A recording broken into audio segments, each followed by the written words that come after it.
라는 제목으로 하나님 말씀 같이 나누겠습니다. 행복한 가정이 무엇일까?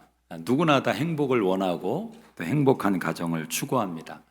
만약 1에서 100까지 숫자로 행복을 매긴다면 우리 가정의 숫자는 몇 점 정도 될까?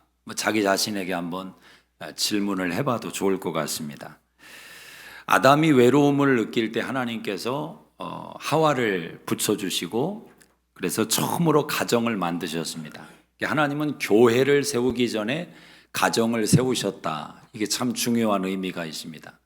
그래서 행복한 가정의 구성원들이 모여서 행복한 교회를 이루는 것입니다. 가정이 불행하면 그 불행을 그대로 옮겨오는 장소가 교회가 또 되는 것입니다. 그래서 교회와 가정은 긴밀하게 연결이 돼 있다라는 것입니다. 사단은 가정을 깨트리는 계획을 세웠습니다.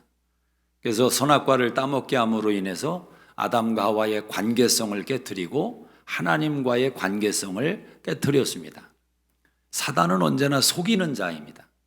많은 가정들이 왜 아파하고 신음하느냐?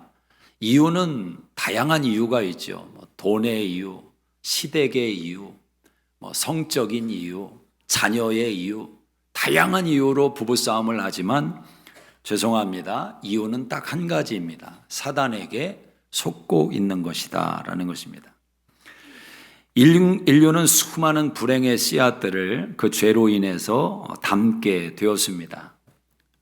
결혼 생활 속에는 행복을 만들어갈 수 있는 요소도 참 많지만 그 요소들이 동시에 불행을 만들 수 있는 요소가 된다라는 것입니다. 지금 설교하다 보니까 깜짝 놀랐네. 이한이가 왔네요.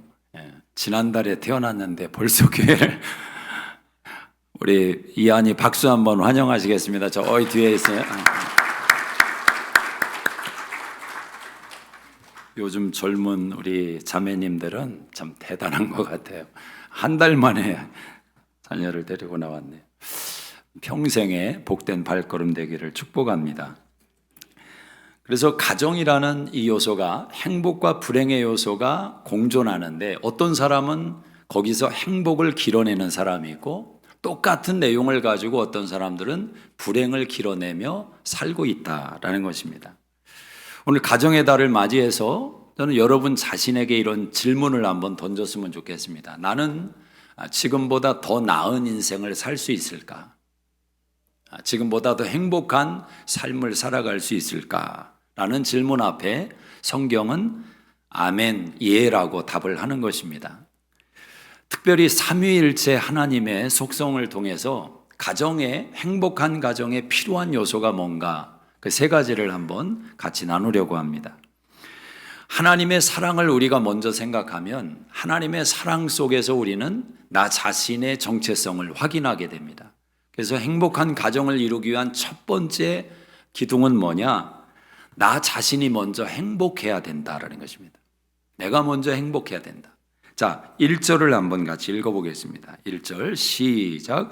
지혜로운 여인은 자기 집을 세우되 여인은 자기 손으로 그것을 허느니라. 복음이라는 것은 은혜로 시작된 것입니다. 그 은혜는 하나님의 사랑으로부터 출발을 했습니다. 본래 하나님은 인간을 걸작품으로 만드셨는데 하나님의 작품인 가정 속에는 평안이 있고 기쁨이 있고 만족이 있고 풍성함이 있고 하나님의 온갖 유의 풍성함으로 채워진 것이 가정이었습니다. 온전한 연합이 그곳에 있었다라는 것입니다. 마치 하나님과 예수님 사이에 연합이 있는 것처럼 하나님이 만드신 가정도 그러했습니다. 그러나 죄가 그 가정을 습격했을 때 그 모든 내용은 사라지고 다툼과 비난과 실망과 권태와 낙심으로 가정이 채워지기를 시작하는 겁니다. 그 속에서 인간이 신음하며 아파하는 것입니다. 오늘 잠언의 지혜서에서 우리에게 이렇게 말씀합니다. 지혜로운 여인은 자기 집을 세우되 미련한 여인은 자기 손으로 그것을 허느니라. 행복을 세우는 자가 누구인가? 자기 자신이라는 겁니다. 행복을 허무는 자가 누구인가? 역시 자기 자신이다라는 것입니다. 잠언에는 참 귀한 보석 같은 지혜가 많습니다. 잠언 17장 1절에 보면 마른 떡 한 조각을 가지고 화목하는 것이 제육이 집에 가득하며 다투는 것보다 낫다. 그런 말씀이 있습니다. 마른 떡 한 조각이 있지만 서로가 서로를 아껴주고 위해주고 사랑합니다. 그 속에 화목이 있습니다. 그러나 산의 진미가 가득하고 풍성하지만 늘 긴장하고 다투고 살아가는 가정 속에서의 불행은 그 모든 것을 다 무색하게 만든다라는 것입니다.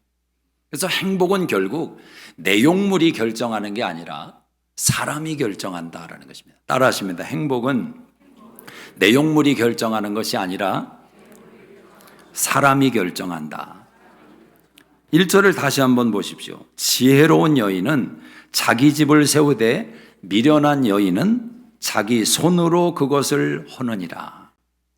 남자분들이 참 은혜가 될 것 같아요. 맞습니다, 목사님. 여자가 지혜로워야 됩니다. 미련한 여자는 자기 손으로 집을 허는데도 깨닫지를 못합니다. 은혜가 되죠? 집에 가서 또 이 아내 얼굴에다가 또 이 성경을 또 들이미는 사람들이 있을지 모르겠습니다. 근데 여러분, 잠언서를 보면 잠언서의 주 대상은 사실 여자이기보다 남자였습니다. 솔로몬이 그의 아들에게, 자녀들에게 주는 지혜서였어요. 이 잠언 1장에 보면은 이렇게 말합니다. 내 아들아, 지혜가 길거리에 널려 있다. 그 소리를 좀 들어라. 2장에서도 그럽니다. 내 아들아, 은을 구하는 것 같이 지혜를 구해라. 3장에서도 내 아들아, 스스로 너 지혜 있다고 생각하지 마라. 4장에서도 내 아들아, 지혜가 제일이다. 5장에서 내 아들아, 지혜에 주의하라. 6장에서 내 아들아, 개미에게서 지혜를 배워라. 계속 지혜 이야기를 하는 것입니다. 지혜가 그만큼 중요하다는 것입니다. 남자나 여자나 할 것 없이 지혜로운 사람이 돼야 된다는 것입니다. 지혜로운 사람은 자기 집을 세웁니다. 그러나 미련한 사람은 자기 손으로 스스로 집을 허무는 것입니다. 가정의 온도를 따뜻하게 올리는 사람이 누구입니까?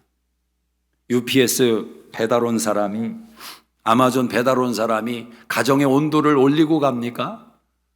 누가 가정의 온도를 시베리아 북극처럼 내려놓고 가는 것입니까? 싸늘하고 웃음이 없고 긴장이 가득하고 그런 집안의 냉기를 누가 만드는 것입니까? 외부 사람이 만드는 게 아니라 그 가정의 구성원인 내가 만들고 있다라는 것입니다. 지혜가 무엇입니까? 잠언서에서 지혜의 가장 근본을 가르쳐 주는데 잠언 1장 7절에 하나님을 경외하는 것이 지혜의 근본이다. 하나님을 경외하는 것이 지혜의 근본이다. 지혜는 하나님이 계심을 믿는 것입니다. 하나님이 계심을 믿고 그분에게 의지하는 모든 것을 맡기라. 범사에 그를 인정하면 그가 인도하실 것이다. 이 잠언 3장 6절의 가르침인 것입니다. 지혜는 하나님의 존재를 믿습니다. 그분의 사랑을 신뢰합니다. 행복한 가정을 위해서 복음이 중요한 이유가 바로 여기에 있습니다. 복음은 하나님께서 사랑을 시작하셨다라는 데서부터 출발을 합니다. 내가 하나님을 사랑한 것이 아니라 하나님이 나를 사랑하셨다라는 것입니다. 언제? 그 시점이 언제입니까? 로마서 5장 6절, 8절, 10절에 연약하고 경건치 않고 죄인되고 원수되었을 때 하나님이 우리를 사랑하셨다. 사랑할 조건이 없었습니다. 사랑하기로 그분이 결정하신 것입니다. 복음의 이 내용은 우리의 삶을 행복하게 만들어가는 기준이 되는 것입니다. 행복하게 살아가야 될 기준이 어디에서 나오는 것인가? 상대방에게서 나오는 것이 아니고 내용물이 전해주는 것도 아니고 내가 사랑하기로 결심하는 것입니다. 내가 사랑하기로 결정하는 것입니다. 이것은 우리의 시선을 바꿔주는 것이고 우리의 귀를 바꿔주는 것이고 우리의 말을 바꿔줄 수밖에 없는 것입니다. 신명기 33장 29절에 보면 가나안 땅에 들어가는 이스라엘 백성에게 모세를 통해서 하나님이 이렇게 말씀합니다. 이스라엘아, 너는 행복한 자로다.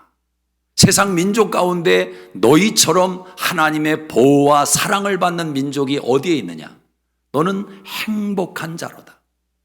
여러분, 가나안 땅에 들어가서 누가 행복한 삶을 삽니까? 가나안 땅이 행복을 주는 게 아닙니다.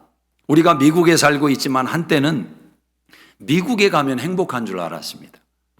제가 신학교에 와서 공부할 때 이 때문에 고생한 적이 있는데 모빌하우스에 살았습니다. 근데 이 모빌하우스 밑에가 뚫려 있어서 잔디밭 이런 데서 이들이 이렇게 올라온 거예요.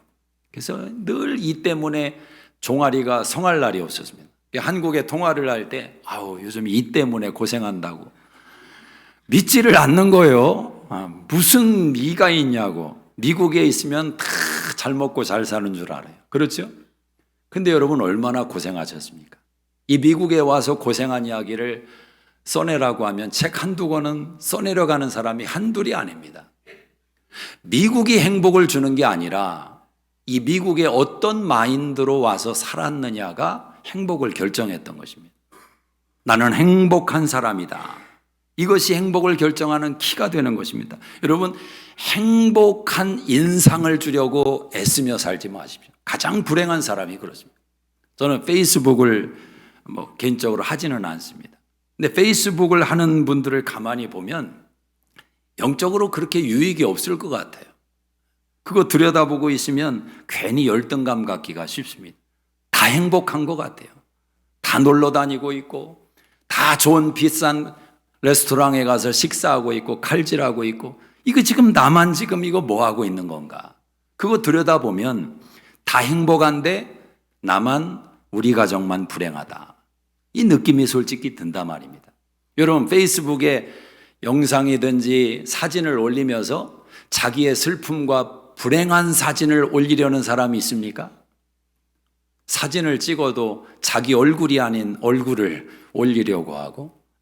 왜 그렇습니까? 나 요즘 행복해. 나 지금 행복하게 살고 있어. 몸부림을 치는 그 모습. 여러분 어떻게 생각하십니까?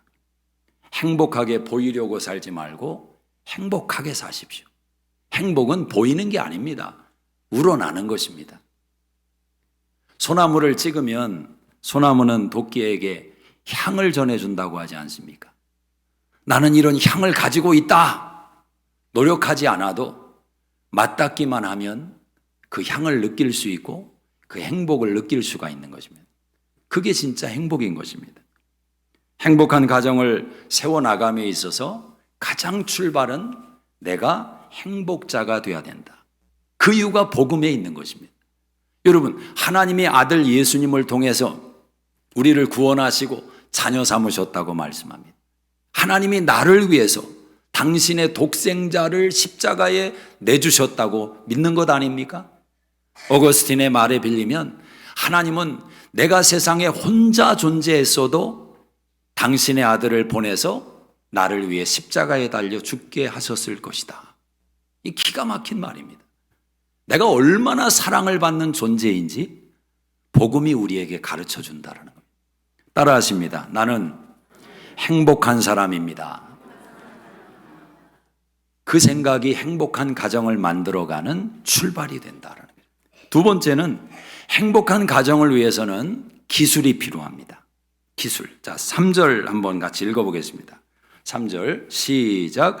미련한 자는 교만하여 입으로 매를 자청하고 지혜로운 자의 입술은 자기를 보전하느니라. 하나님의 자녀로 부름받은 인생들은 천국의 가정을 만들어갑니다. 이 천국의 가정은 주어지는 것이 아니라 갖고 가는 책임이 있다라는 것입니다. 저는 어리석은 생각 중에 하나가 뭐냐면 이런 생각을 품고 사는 사람입니다. 지금 내가 불행한 것은 불행한 사람을 만났기 때문이다. 그렇게 생각을 합니다. 자, 흔히 말해서 결혼 전에 처녀 총각들이 갖는 생각이 있죠. 제 짝을 만나야 된다. 미신을 믿는 사람들은 궁합도 보고 난리를 치는데 왜 그렇습니까? 제 짝을 만나야 행복이 보장된다라는 생각을 갖는 것입니다. 나에게 꼭 맞는 사람을 만나면 30년, 50년의 인생이 행복할 것이다. 여러분, 다 결혼한 사람들이 자기와 맞는다고 생각해서 결혼한 거지, 이 사람은 나랑 안 맞아요, 그런데 결혼할 수밖에 없어요, 그래서 결혼한 사람이 어디에 있겠습니까?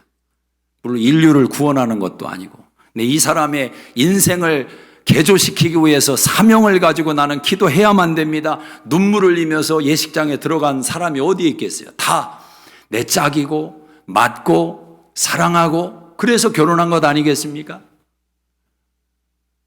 내가 맞아서 일생이 행복한 사람은 없습니다. 맞는 사람을 만났건 안 만난 사람을 만났건 인생은 그때부터 시작이다라는 것입니다. 맞춰가야 되는 것이고 서로 깨달아가야 되는 것이고 갖고 가야 되는 것이고 만들어야 가는 것이고 노력이 필요하다라는 거예요. 그 중에 특별히 기술이 필요한 것입니다. 말의 기술, 대화의 기술. 흠없고 완벽한 배우자를 만났다고 생각했는데 살아가는 과정 속에서 깨지고 다치고 상할 수가 있습니다. 왜 그렇습니까? 행복한 사람이 태어나는 게 아니고 행복한 장소가 주어지는 것이 아니고 행복은 만들어가는 것입니다. 선택하는 것입니다. 특별히 하나님의 성령께서 선택을 내릴 때마다 도와주신다라는 것입니다. 성령은 하나님의 사랑을 먼저 깨닫게 하는 겁니다. 내가 얼마나 사랑을 받는 자인가. 어렸을 때 사랑을 받지 못하고 자랐어요. 그래서 나는 이런 성격의 사람이 되었어요.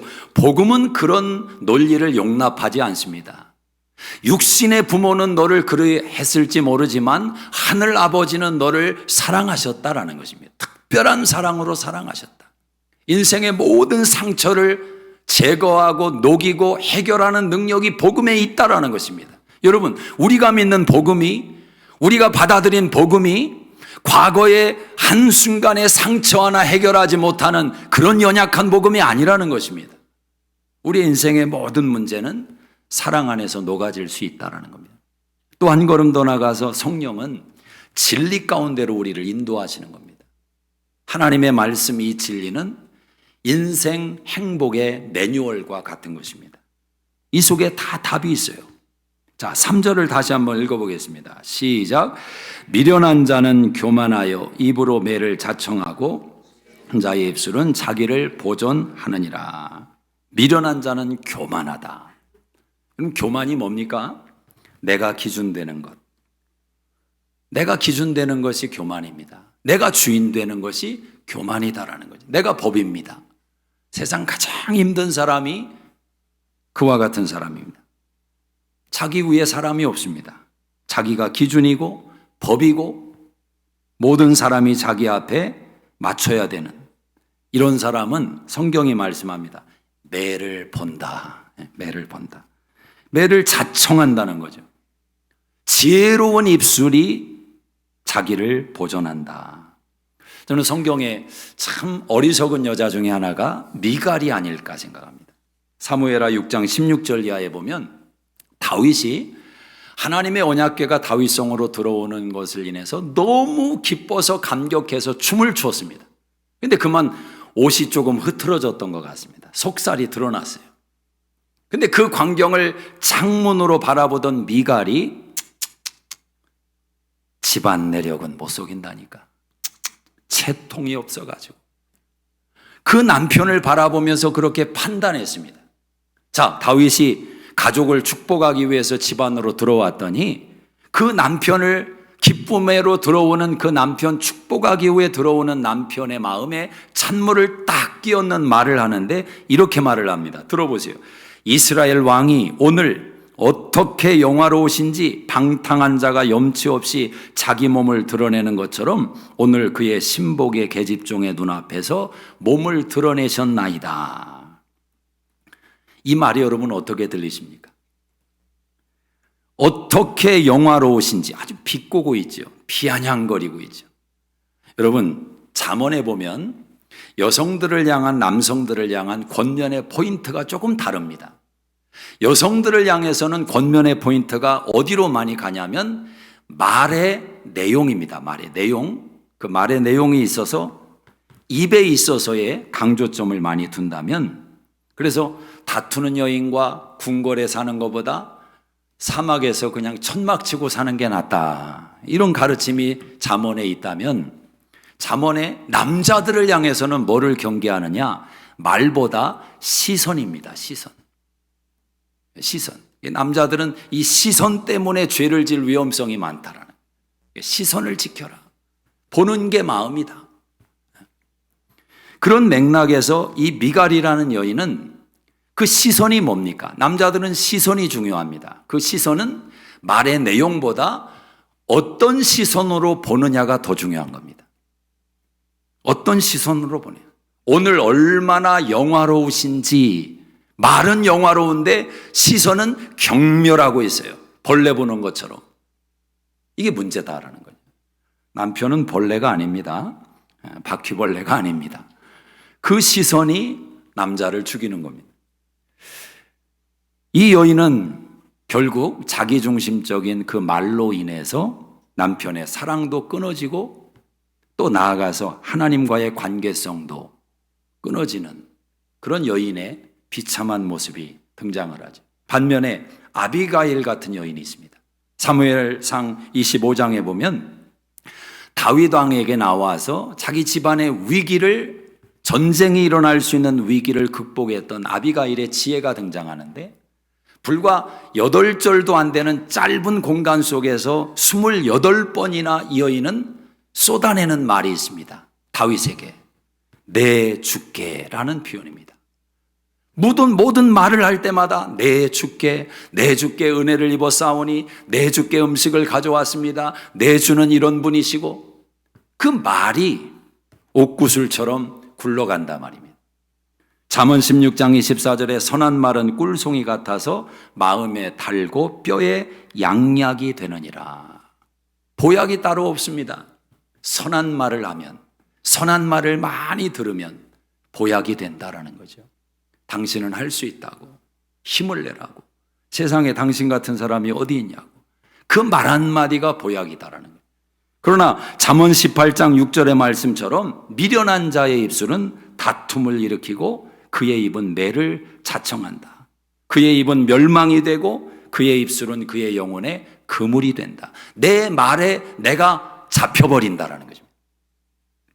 여러분이 하는 말이, 무심코 던지는 말이 여러분의 인생이 됩니다. 여러분의 미래가 됩니다. 얼마나 무서운 거예요. 그럼 얼마나 소망이 있는 것입니까? 아, 그렇구나. 내 말이 내 인생의 미래가 되는구나. 말을 던져놓고 말을 쫓아가는 것입니다. 그래서 지혜로운 사람은 자기 속에서 본능이 하는 말에 귀를 기울이지 않습니다. 본능이 하는 말은 하나씩 하나씩 걸러내고 하나님의 진리의 말씀으로 자기 마음의 소망과 생명의 말을 담아 전해주는 것입니다. 우리들의 대화에도 복음이 필요합니다. 복음은 나의 주인됨을 포기하는 것입니다. 주님이 주인이십니다. 하나님께서 바꾸실 것입니다. 여러분, 사랑하는 사람과의 관계 속에서 절대로 하지 말아야 될 게 뭐냐? 내가 이 사람을 바꿔야 된다. 이 생각을 포기하셔야 됩니다. 한 여자가 30년, 40년을 바꾸려고 했지만 못 바꾼 그 사람을 여러분이 결혼해서 몇 년 안에 바꾼다는 것은 불가능한 생각입니다. 바꾸는 것은 하나님이 바꾸십니다. 바꾸려고 말을 할 때 그 말에 비수가 담기는 것입니다. 하나님께 기도하십시오. 하나님께 눈물을 흘리십시오. 하나님이 바꾸십니다. 우리에게는 존경의 말이 필요하고 사랑의 말이 필요합니다. 특별히 남자들은 존경의 말이 필요합니다. 성경에서 에베소서 5장에 행복한 가정을 만드는 매뉴얼이 딱 있는데 그 매뉴얼은 너무도 간단합니다. 누구나 보면은 조립할 수가 있어요. 아키아에서 물건을 사면 이렇게 조립하잖아요. 근데 어떤 건 참 조립하기가 어렵더라고요. 최대한 쉽게 해놓은 것일 텐데 영어의 문제도 있고 하여튼 어떤 건 어려워서 나사가 꼭 하나 빠지는 경우가 많은데 하나님의 매뉴얼은 너무 심플합니다. 행복한 부부, 행복한 부모 자녀, 관계성을 만드는 비결이 너무 간단한 거예요. 예를 들면 이런 겁니다. 남편은 아내를 사랑해라. 그리스도께서 교회를 위해서 목숨을 내주셨듯이 생명을 다해 사랑해라. 아내는 남편에게 순종하라. 교회가 그리스도에게 복종하듯 순종하라. 이 두 가지의 말씀만 붙들면 행복이 결정된다는 것입니다. 근데 여러분, 이건 아주 구세대 유물이 아닙니다. 지금도 워킹하고 있는 진리입니다. 믿습니까? 우리는 선별해서 하나님 말씀을 들으려고 합니다. 내가 좋아하는 것, 본능이 땡기는 것. 본능은 죄밖에 내놓을 게 없는데 본능이 땡기는 것을 원하면 어떻게 되는 겁니까? 본능과 역행하는 말씀, 거기에 은혜를 받아야 되는 거예요. 어떻게 남편에게 순종을 합니까? 요즘 세상에 순종이라는 단어가 말도 안 되는 얘기를. 그냥 그렇게 사십시오. 그러면 제가 할 말이 없습니다. 그러나 가정을 만드신 하나님께서 최고의 행복을 주시는 비밀을 제공한다면 힘들고 어렵지만 따라가 보는 것입니다. 남편이 조금만 어떤 일을 잘해도 칭찬을 하는 거죠. 당신 같은 사람이 어딨냐고. 당신의 그늘 아래서 우리가 안식을 누린다고. 여러분, 칭찬은 고래도 춤추게 한다는데 하물며 남자이겠습니까? 형광등 하나만 바꿔줘도 세상을 바꾼 것처럼 놀라는 것입니다. 도대체 당신은 못하는 게 뭐냐고. 너무너무 잘한다. 존경이 필요하다 말이죠. 인정해 주는 것. 인정해 주는 것. 월급을 받아오면은 마음에 안 들고 만족스럽지 않더라도, 이야, 당신 이렇게 많이 벌어왔네. 고마워 여보. 뽀뽀도 해주고 허그도 해주고. 그러면 힘이 나는 겁니다. 그런데 그거 흔들어가면서 이거 가지고 도대체 어떻게 먹고 사냐고. 지금 우리 애가 몇인데 자기 집을 허물고 있습니다. 누가? 본인이. 아내들에게 사랑의 말을 쏟아부어야 됩니다. 당신 왜 이렇게 예쁘냐고. 미인들이 당신 옆에 서면 다 그늘이신다고. 당신은 최고로 아름다운. 물론 사실은 본인도 알고 주변도 알고 다 압니다. 그래도 좋은 걸 어떻게 합니까? 하나님이 그렇게 만드신 걸 어떻게 합니까? 날마다 변해가는 것입니다. 어제보다 오늘이, 오늘보다 내일이. 이 기술을 배워가야 됩니다. 아니, 돈 버는 기술은 그렇게 배우려고 하면서, 사실 인생이 어리석은 것은 아내들이 아침부터 저녁 늦게까지 아이들 밥 해주고 라이드 해주고 남편 뒷바라지하고, 왜 그 고생을 하는 것입니까? 남편들이 아침 일찍 나가서 저녁 늦게까지 그 고생하며 사람들에게 싫은 소리 들어가며 왜 돈을 버는 것입니까? 가정을 세우기 위해서. 이유는 그거 하나밖에 없습니다. 그런데 그렇게 고생하면서 가정을 세우려고 세워놓고 정작 그것을 허무는 것이 자기 자신이라면 어리석은 자가 아니고 무엇이겠습니까? 기술을 배워라. 우리는 말의 기술을 배우지 못했습니다. 어떻게 격려하는지를 모릅니다.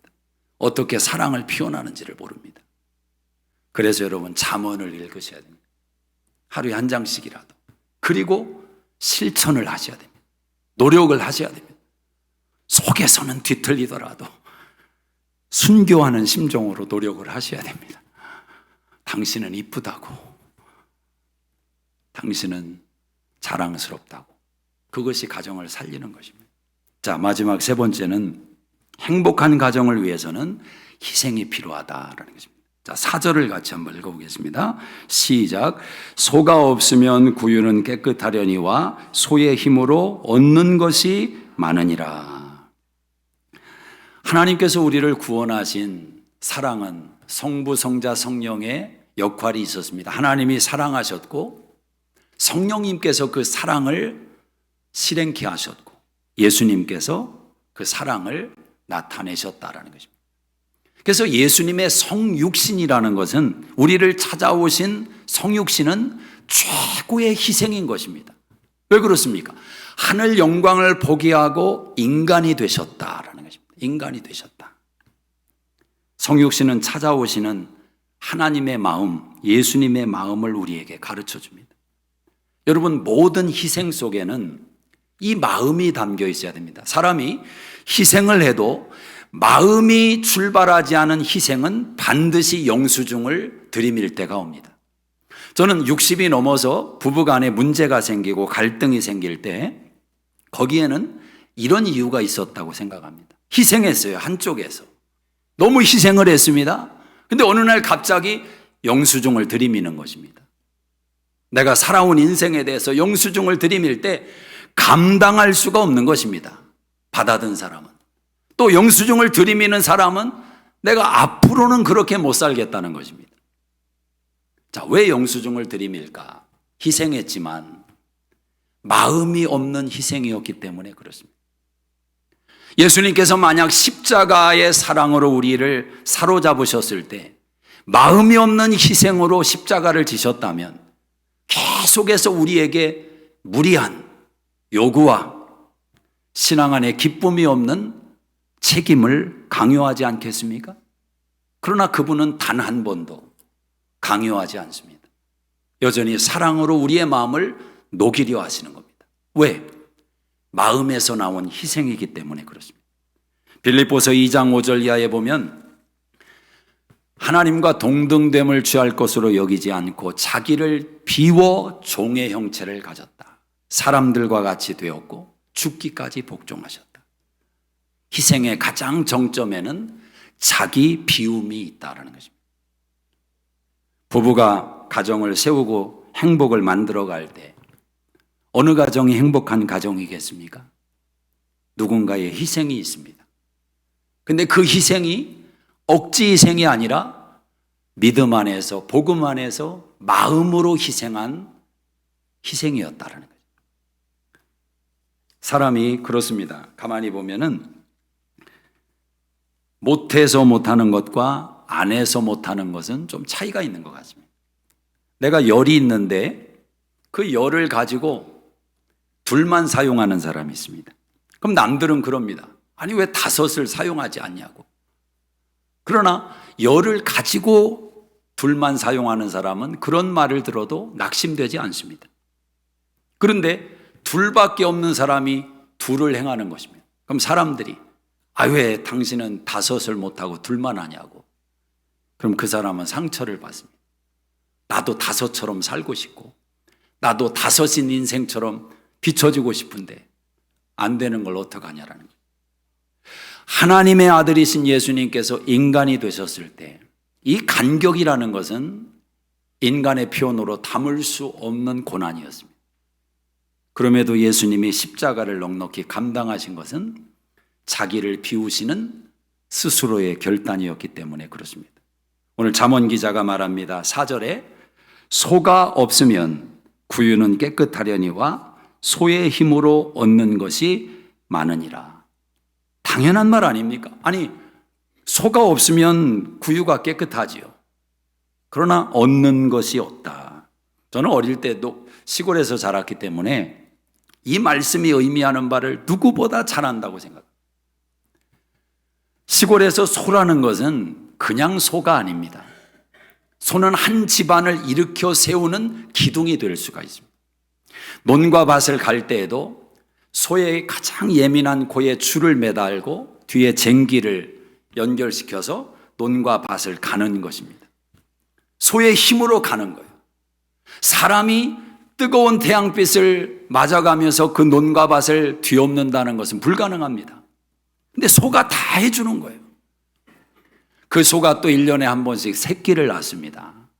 그럼 그 새끼가 자식 대학 등록금을 해결하는 것입니다. 소는 한 가정의 운명을 결정짓는 중요한 역할을 하는 것이 고대 사회의 모습이었다라는 거죠.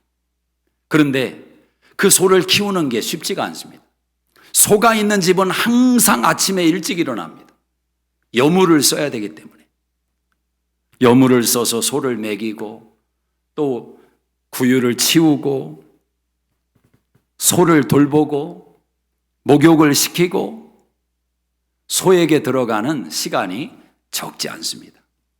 그러나 소를 가지고 있는 사람은 항상 행복해합니다. 저는 소를 몰고 가는 사람들의 표정은 그 마을에서 마치 세상을 다 가지고 있는 사람처럼 그런 여유가 있는 분들의 모습을 봤습니다. 리어커를 구름말을 연결시켜서 소가 끌고 가면 마을에서 제일 인기 있는 아저씨가 됩니다. 왜냐하면 아줌마들이 머리에 지고 가다가 구름마가 지나가면 여기 타세요. 야타가 그때부터 나왔던 것입니다.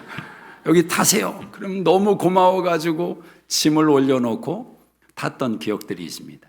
소는 그렇게 중요했습니다. 소가 없으면 깨끗하지요. 구유는 깨끗하지요. 수고는 좀 안 할 수 있지요.